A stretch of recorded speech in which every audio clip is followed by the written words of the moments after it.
Good morning, everyone. I'm Father Ron at Sacred Heart Church. I'm so grateful that you are spending a couple of minutes with our conversations that we've been having recently with parishes. And once again, this week, I'm with Mary Faith Hall, and who is a parishioner. She's also the executive director of the Thomas McLaren School, as we mentioned last week. And Mary Faith, thank you so much for joining us again. Thank you for having me. Yes. So last week, at the end of our conversation last week, we began to talk about prayer and how, of course, that is the foundation of family life. And really right now, it is incredibly essential. And because this is really where the rubber meets the road for family life. I mean, we've never been through anything like this in terms of our society and our church, our educational systems, that COVID has brought a whole new dimension of how we are in the world. I was wondering if you could talk to us a little bit about, family prayer and family life centered on the gospel, as a way of kind of walking us through these pretty difficult times. So clearly we can't get through this without prayer. We can't get through life without prayer, but this is certainly making it clear that we are not in control.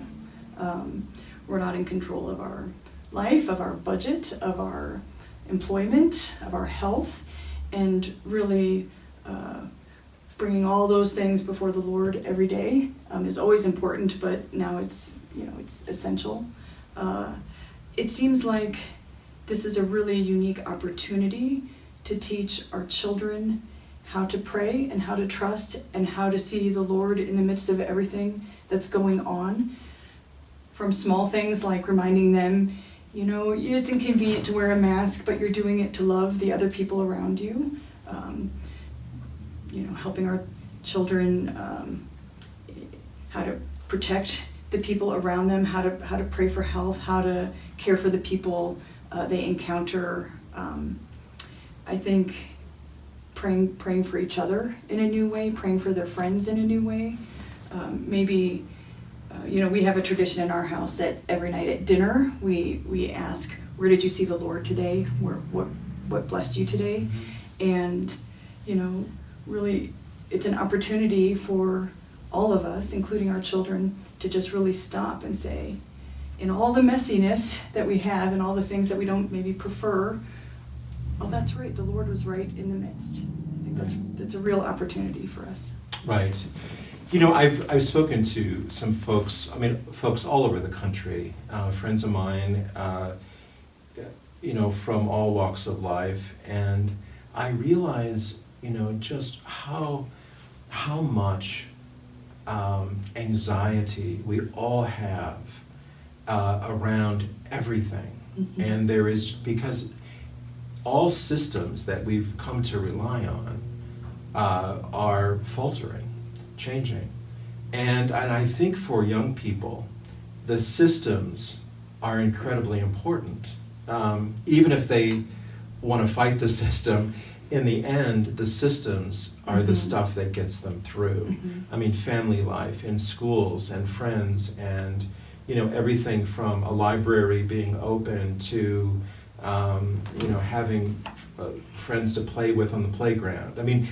Those kinds of systems are so foundational for children's lives.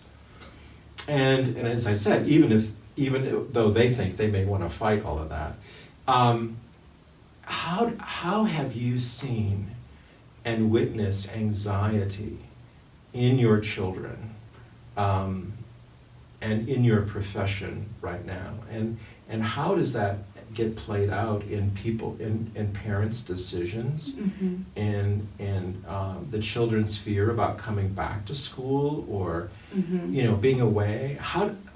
What is that role, do you think, of anxiety at this time? So I certainly see some families who have real anxiety just about getting sick, and there are a lot of good reasons to be afraid of that with immunocompromised members of the family and so on. What I've noticed more with my own kids and with students that I know is there's just anxiety about just the social life being so disrupted. Schools that can open right now are going to be a lot more regimented. You're apart from your friends and you have masks on and you can only walk certain places, and it's so I think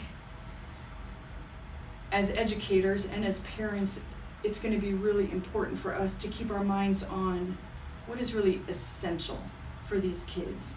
Why are we going to school? It's to fall in love with learning. So amidst all the new rules and regulations, how can we keep that spark alive? How can we keep hearts and minds alive to learning? How can we bring joy to situations? And it just requires a lot of creativity. But I think as the adults, educators, parents, really keeping our eye on, at the end of the day, what do I really want for my child? Yeah, that's really great. I love that articulation of why you go to school, to fall in love with learning. And it's interesting, once anxiety has crept into a person, that ability to fall in love with learning is compromised too, right? Because there's just sort of a darkness, an inability to really respond to life. And I think, it's interesting, like it's the same thing, of course.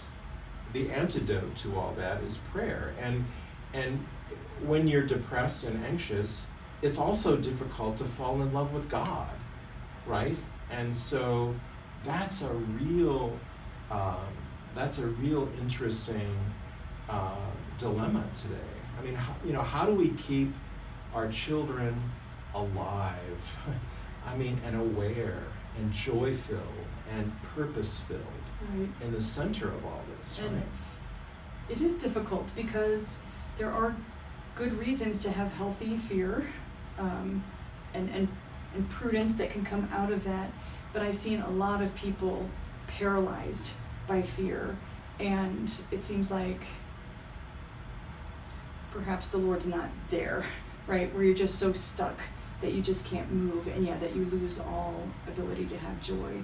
And it's complicated, but it's definitely a reason to just get on our knees. Right, yeah. Mary Faith, thank you so much for joining us in these 2 weeks. And as I had mentioned last week, Mary Faith went to St. Joseph's Grade School in South Bend, Indiana, where I began my ordained ministry. And you had hair and I did not have gray hair. My goodness, how things have changed. And the interesting thing was when Mary Faith came here, she heard my voice, and that was the thing that connected her to me from, even though I look very different. But that's great. So anyway, I'm so grateful your family is here, and thank you for your participation in this. And thank you all so much. We'll see you next week. God bless.